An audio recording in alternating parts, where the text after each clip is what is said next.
कर्माशय कैसा होता है? क्लेश मूल वाला होता है। दृष्टादृष्ट जन्म वेदनीय है, इस जन्म में भी दृष्ट में भी फल होता है, अदृष्ट में भी होता है। लेकिन मूल बात क्या है? क्लेश मूल कर्माशय, कर्माशय क्लेश मूल वाला होता है, अर्थात उसकी मूल में जड़ में क्लेश होते हैं। क्लेश कौन?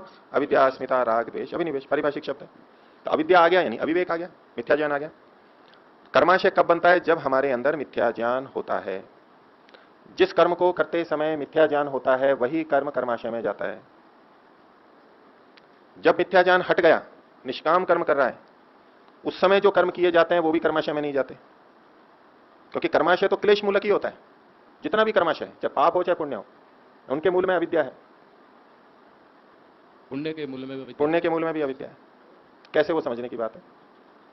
हम तो पुण्य को तो अविद्या युक्त नहीं मानते, वो एक स्तर पे ठीक है। जो पाप करते हैं, अधर्म करते हैं, वो अविद्या से युक्त है, माना। और जो पुण्य करते हैं उनमें तो अविद्या नहीं, वो तो सही कर्म कर रहे हैं, लेकिन वहां भी एक अविद्या है। पुण्य कर्म किस लिए कर रहे हैं? सुखी, सुख की प्राप्ति के लिए। कौन सा सुख? कौन सा सुख? सांसारिक सुख। सांसारिक सुख। अच्छा जन्म मिले, अच्छा शरीर मिले, खूब धन संपत्ति मिले, अच्छी बुद्धि मिले, इसलिए कर रहे हैं ना। अर्थात वो जीवन का लक्ष्य किसको मान के चल रहा है? भौतिक सुखी तो बने हुए हैं, ये अविद्या है उसमें। भले ही पुण्य कर्म कर रहा है, लेकिन शरीर आदि को ही चाह रहा है, मुक्ति का लक्ष्य नहीं बना हुआ है। अर्थात जो साधन थे उसको साध्य मान रखा है। शरीर आदि तो साधन थे, साधन के रूप में उनको चाहेगा तो गलत नहीं है, लेकिन वो पुण्य कर्म करते समय इनको साध्य के रूप में चाहता है व्यक्ति। तो जो साधन था उसको साध्य माना, ये अविद्या है।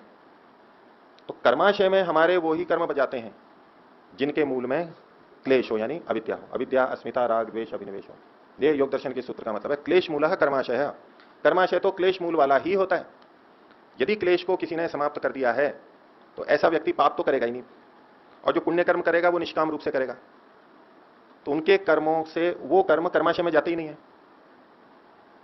उसका फल बंधन के रूप में मिलता ही नहीं है, वो मुक्ति में सहायक होता है बस।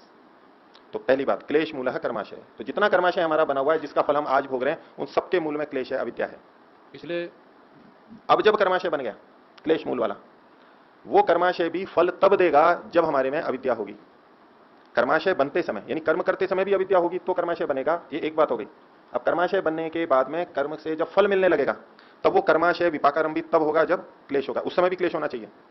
इसके लिए योग दर्शन का अगला सूत्र है, सती मूले तद विपाको जात्यायुर्भोगा।